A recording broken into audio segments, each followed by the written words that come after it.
Hello everyone, welcome to my channel. সবাই তোমরা কেমন আছো? আশা করি সবাই খুব ভালো আছো। সো দেখো, আজকে আমি সকালবেলা অ্যাকচুয়ালি ইচ্ছে ছিল বাইরে যাওয়ার, বাট সেটা ক্যান্সেল হতে আমি সকালবেলা আমাকে রান্না করতে হয়েছে। তো তার জন্য আমি ভাত বসিয়ে দিয়েছি, আর এদিকে আমার সমস্ত বাড়ির কাজও কমপ্লিট হয়ে গেছে। আর এদিকে আমি মাংসটা করবো আর ড্রাই ফ্রুটসটাও ভিজিয়ে দিয়েছি। তো মাটনটা করার জন্য আমি আলু আর পেঁপেকে কেটে নিয়েছি। তারপরে এদিকে আমি ভাতটাও বসিয়ে দিয়েছি।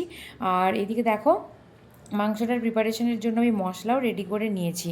পেঁয়াজ কেটে নিয়েছি, টমেটো কেটে নিয়েছি, তারপর প্রেসার কুকারে আমি তেল দিয়ে দিয়েছি। তেল দেওয়ার পর তারপরে দেখো আমি তেজপাতা, শুকনো লঙ্কা আর একটু চিনি অ্যাড করেছি কালারের জন্য। তারপরে আমি ওটার মধ্যে পেঁয়াজ, টমেটো আর কাঁচা লঙ্কা সমস্ত কিছু দিয়ে ভালো করে ওটাকে একটু নুন দিয়ে দিয়েছি যাতে ওটা মজে যায়। না, নুন দিলে না টমেটো আর পেঁয়াজগুলো খুব ভালোভাবে সেদ্ধ হয়ে যায় আর ভাজাও হয়ে যায়। তো জানলাটা খুলে দিচ্ছি যাতে ওই গ্যাসটা পুরো ঘরের বেরিয়ে যায় আর কি। আর মশলাগুলো দেখো, আদা, রসুন, হলুদ, জিরে, ধনে, নুন, তারপর গরম মশলা আর তোমার কাশ্মীরি মির্চ সমস্ত কিছু একসাথে নিয়ে ওটাকে জল দিয়ে ভালো করে গুলে নিয়ে আমি ওর মধ্যে ঢেলে দেবো। দিয়ে খুব ভালো করে আমি ওটাকে কষবো এবং মাংসটাকে ভালো করে ধুয়ে নিয়ে ওর মধ্যে দিয়ে দেবো। আগে থেকে ম্যারিনেট করে রাখিনি মাংসটা, কারণ আমার মাংসটা আসতেই লেট করেছে। তো ম্যারিনেট আর করিনি, এইভাবে মশলাটাকে ভালো করে কষে নিয়ে তারপরে আমি ওর মধ্যে মাংসটাকে ভালো করে ধুয়ে নিয়ে দিয়ে দিয়েছি। আর ওদিকে ভাতটা দেখো, আমার জলটা একটু কমে এসেছিলো বলে আমি জলটাও অ্যাড করে নিয়েছি। এই যে জলটা সমস্ত কিছুর মধ্যে দিয়ে ভালো করে ওটা ঢাকা দিয়ে দিয়ে জলের ছিটা অ্যাড করে করে আমি ওটাকে কষবো। কষে নিয়ে খুব ভালোভাবে তেল ছেড়ে আসা অবধি ওয়েট করব এবং মাংসটাকে দিয়ে নেবো। মাংসটা দিয়েও আমি ভালো করে কষে আলু আর পেঁপেটাকে দিয়ে নিয়ে তারপরে আমি ঢাকা দিয়ে নিয়েছিলাম এবং ঢাকা দিয়ে আমি 5 থেকে 6টা সিটি দিয়েছি।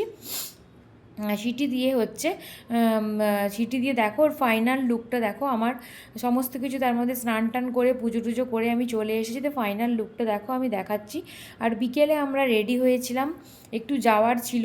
ওই দিন অ্যাকচুয়ালি ছুটি ছিল, আমার হাজব্যান্ডের অফ ডে ছিল। তো দেখো আমার ড্রেসটা কেমন হয়েছে আমাকে জানিও। অ্যাকচুয়ালি এটা আমি মিশো থেকে নিয়েছি টপটা কেমন হয়েছে আমাকে অবশ্যই জানিও। আর আমি রেডি হয়ে গেছি, একটু যাওয়ার ছিল। আর রাস্তায় বেরিয়েই দেখি প্রচণ্ড পরিমাণে জ্যাম। আর রাস্তায় বেরিয়ে ফার্স্ট আমার কাজ ছিল, যেদিন নেক্সট ডে থার্সডে ছিল, ফুলটাকে আমি তুলে নিয়েছি। নেক্সট ডে স্বাধীনতা দিবসও ছিল, তার জন্য তোমাদেরকে আগাম স্বাধীনতা দিবসের অনেক অনেক প্রীতি এবং শুভেচ্ছা। তোমরা যখন ব্লগটা পাবে ওই দিন স্বাধীনতা দিবস ছিল, তো তার জন্য রাস্তায় ভিড়। বা এখন একটা তোমরা সবাই জানো যে আরজি করের একটা ঘটনা ঘটেছে, তার জন্য রাস্তায় প্রচণ্ড পরিমাণে ভিড় ছিল। কারণ ওই দিন গভীর রাত থেকে মিছিল বেরোবার কথা ছিল। তো আমরা গেলাম। আমার হাজব্যান্ডের জন্য পুজোর শার্ট নেওয়ার ছিল। তো দেখো শার্টগুলো দেখছিলাম, ওই পিঙ্ক শার্টটা আমার খুব পছন্দ হয়েছে, কিন্তু ও নেবে না বললো। তারপর খেলাম আমরা ডাবের জল। তো দেখো তারপরে কী নিয়েছি। তো দেখো, এই হোয়াইট কালারের গেঞ্জিটা কিনেছি, এটার সাথে ওই যে কোনো একটা গেঞ্জি নিলে একটা টি শার্ট নিলে তার সাথে একটা টি শার্ট ফ্রি ছিল। আমরা একটু মেট্রো বাজারও গিয়েছিলাম, তো ওখান থেকে দুটো গেঞ্জি নিয়েছি। আর এমনি নর্মালি আমাদের বড় বাজারে যে দোকান, সেখান থেকে আমি নিয়েছি এই প্রিন্টেড শার্টটা আর এই দুটো।